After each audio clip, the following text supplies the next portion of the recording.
काय भयंकर घटना आहे ही. ऐकताच अंगावर शहारे आले. नीटच्या प्री टेस्टमध्ये कमी मार्क्स मिळाले म्हणून वडिलांनी आपल्या स्वतःच्या मुलीला एवढं बेदम मारलं की शेवटी तडफडून तिचा मृत्यू झाला, तिचा जीव गेला. महाराष्ट्रामधील सांगली जिल्ह्यामधील ही घटना. साधना भोसले म्हणून 16 वर्षाच्या मुलीला नीटच्या प्री टेस्टमध्ये कमी मार्क्स मिळाले म्हणून वडिलांनी ग्राइंडरच्या लाकडी हँडलने त्या मुलीला रात्री एवढं बेदम मारलं की रात्रभर हॉस्पिटलमध्ये तडफडून सकाळी त्या मुलीचा मृत्यू झाला. पोस्टमॉर्टमचा रिपोर्ट सांगतो मल्टिपल सिरियस इंजुरीज, म्हणजेच शरीरामध्ये वेगवेगळ्या ठिकाणी गंभीर जखमा झाल्यामुळे त्या मुलीचा मृत्यू झाला.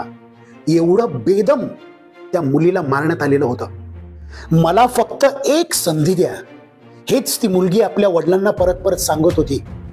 पण नाही, पालकांना खडाडून डोळे उघडायला लावणारी ही घटना आहे. आज अभ्यास सांगतो की 82% पालक हे आपल्या मुलांना पालकांना जे हवं आहे ते करिअर निवडण्यासाठी फोर्स करतात. अरे एक साधी गोष्ट लक्षात घेतली पाहिजे की आंबा हा आंबा आहे, पेरू हे पेरू आहे आणि चिक्कू हे चिक्कू आहे.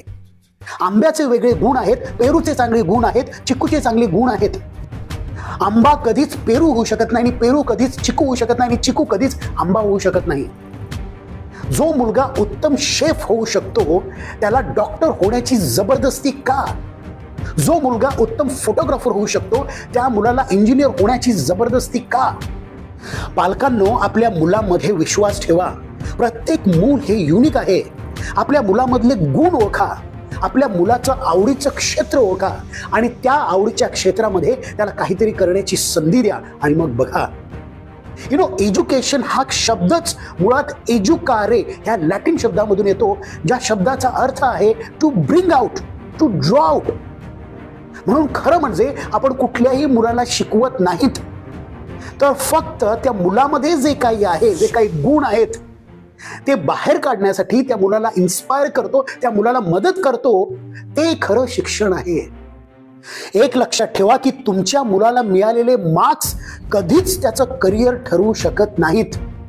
उदाहरणार्थ आज आपण बघतो की 90-95% वरती मिळाले की त्याने सायन्स घ्यावं, 80% वरती असतील तर त्याने कॉमर्स घ्यावं आणि त्यापेक्षा कमी मार्क असतील तर त्याने आर्ट्स घ्यावं. एक का? एखाद्याला जर 90-95% असतील पण त्याला चांगला जर्नलिस्ट व्हायचं असेल तर तो आर्ट्स घेईल. म्हणून आपलं करिअर हे आपल्या मार्क्सवरती अवलंबून नसतं, तर मुलाला कुठल्या क्षेत्रामध्ये आवड आहे यावरती मुळात त्याचं करिअर अवलंबून असतं. तुम्हाला माहित आहे आज 80% बिलिनियर्सकडे कुठल्याही प्रकारची डिग्री नाही.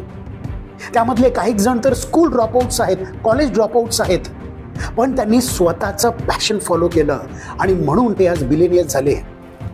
Dhirubhai Ambani, Sachin Tendulkar, Lata Mangeshkar, MF Husain, Bill Gates हे त्यांच्या मार्क्समुळे मोठे झाले नाहीत, तर त्यांना त्यांच्या आवडीच्या क्षेत्रामध्ये काहीतरी करण्याची संधी मिळाली म्हणून ते आज मोठे झाले आहेत.